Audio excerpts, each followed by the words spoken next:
नमस्कार। TMT news 24 में आपका स्वागत है। महाभारत को पंचम वेद कहा गया है। यह ग्रंथ हमारे देश के मन प्राण में बसा हुआ है। यह भारत की राष्ट्रीय गाथा है। इस ग्रंथ में तत्कालीन भारत आर्यावर्त का समग्र इतिहास वर्णित है। अपने आदर्श स्त्री पुरुषों के चरित्रों से हमारे देश के जनजीवन को यह प्रभावित करता रहा है। इसमें सैकड़ों पात्रों, स्थानों, घटनाओं तथा विचित्रताओं का व विडंबनाओं का वर्णन है। प्रत्येक हिंदू के घर में महाभारत होना चाहिए। महाभारत में जितने भी प्रमुख पात्र थे वे सभी देवता, गंधर्व, यक्ष, रुद्र, वसु, अप्सरा, राक्षस तथा ऋषियों के अंशावतार। बलराम, महाबली बलराम शेषनाग के अंश थे। जब कंस ने देवकी वसुदेव के 6 पुत्रों को मार डाला तब देवकी के गर्भ में भगवान बलराम पधारे। योग माया ने उन्हें आकर्षित करके नंद बाबा के यहाँ निवास कर रही श्री रोहिणी जी के गर्भ में पहुँचा दिया। इसीलिए उनका एक नाम संकर्षण पड़ा। बलवानों में श्रेष्ठ होने के कारण उन्हें बलभद्र भी कहा जाता है। कृष्ण के बड़े भाई होने के कारण उन्हें दाऊ जी कहा जाता है। बलराम जी का विवाह रेवती से हुआ था। महाभारत युद्ध में बलराम तटस्थ होकर तीर्थ यात्रा के लिए चले गए। यदुवंश के संहार के बाद उन्होंने समुद्र तट पर आसन लगाकर अपनी लीला का अंत कर लिया था। उनके शौर्य की गाथाएं अनेक हैं। भीष्म, कृष्ण के बाद भीष्म का नंबर आता है, जो महाभारत के प्रमुखों में से एक थे। द्यू नामक वसु ने ही भीष्म के रूप में जन्म लिया था।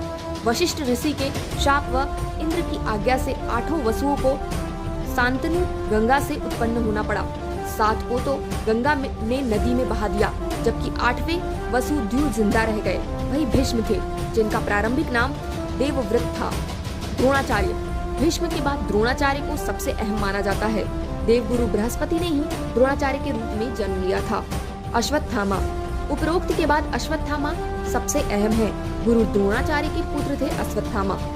पिता पुत्र की जोड़ी ने मिलकर महाभारत में कोहराम मचा दिया था।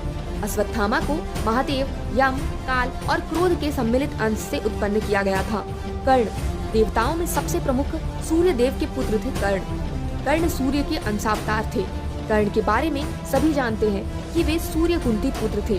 उनके पालक माता पिता का नाम अधिरथ और राधा था। उनके गुरु परशुराम और मित्र दुर्योधन थे। हस्तिनापुर में ही कर्ण का लालन पालन हुआ। उन्होंने अंग देश के राज सिंहासन का भार संभाला था। जरासंध को हराने के कारण उनको चंपा नगरी का राजा बना दिया गया था। दुर्योधन कलियुग का तथा उसके 100 भाई पुलस्त्य वंश के राक्षस के अंश थे। दुर्योधन हस्तिनापुर के महाराज धृतराष्ट्र और गांधारी के 100 पुत्रों में सबसे बड़ा पुत्र था। वेदव्यास के वरदान से ही गांधारी के 100 पुत्रों का जन्म हुआ था। दुर्योधन के असंख्य कुकृत्य के कारण अंत तो गतवा, कौरव और पांडवों में युद्ध आरंभ हो गया। दुर्योधन गदा युद्ध में पारंगत था और श्री कृष्ण के बड़े भाई बलराम का शिष्य था। दुर्योधन ने कर्ण को अपना मित्र बनाया था। गांधारी द्वारा देखे जाने से उसका शरीर वज्र के समान हो गया था, लेकिन कृष्ण के छल के कारण उसकी गुप्तांग का स्थान कठोर नहीं हो पाया, जिसके चलते महाभारत युद्ध में भीम ने दुर्योधन को उसकी जंघा से पकड़कर उसके 2 फाड़ कर दिया और इस तरह दुर्योधन मारा गया। अर्जुन, इनके धर्म पिता पांडु थे, लेकिन असल में वे इंद्र कुंती के पुत्र थे।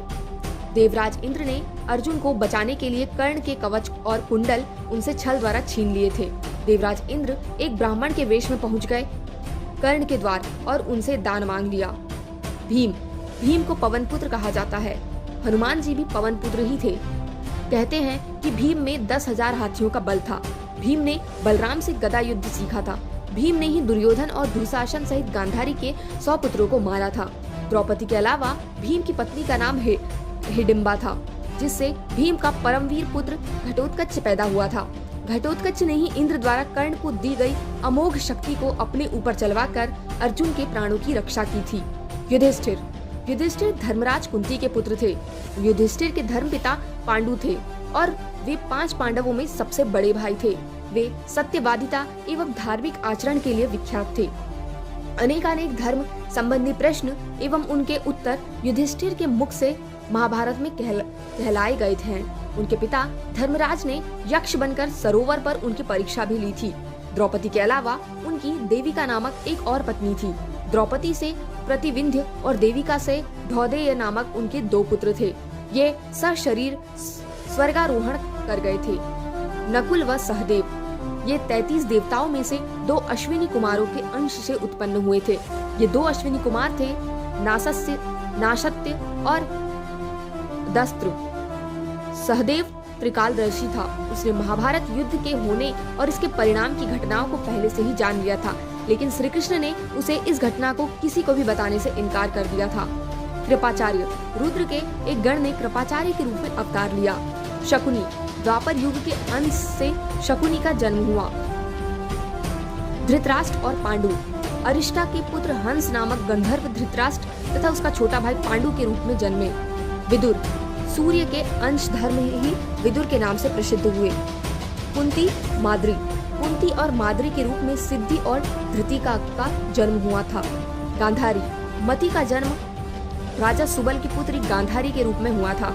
रुक्मणी द्रौपदी राजा भीष्मक की पुत्री रुक्मणी के रूप में लक्ष्मी जी व द्रौपदी के रूप में इंद्राणी उत्पन्न हुई थी। अन्य अभिमन्यु चंद्रमा के पुत्र वर्चा का अंश था। मरुतगण के अंश से सात्विक द्रुपद कृतवर्मा व विराट का जन्म हुआ था। अग्नि के अंश से धृष्टद्युम्न व राक्षस के अंश से शिखंडी का जन्म हुआ था। विश्व देवगण द्रौपदी के 5 पुत्रों प्रति विंध्य सुतसोम श्रुतकीर्ति शतानिक और श्रुतसेव के रूप में पैदा हुए थे। दानवराज विप्रचित्ति जरासंध व हिरण्यकशिपु शिशुपाल का अंश था। कालनेमी दैत्य ने ही कंस का रूप धारण किया था। इंद्र की आज्ञानुसार अप्सराओं के अंश से 16,000 स्त्रियां उत्पन्न हुई थी। हमारे चैनल को लाइक करें, शेयर करें, सब्सक्राइब करें और कमेंट्स के साथ अपनी राय जरूर दें और देखते रहिए TMT News 24।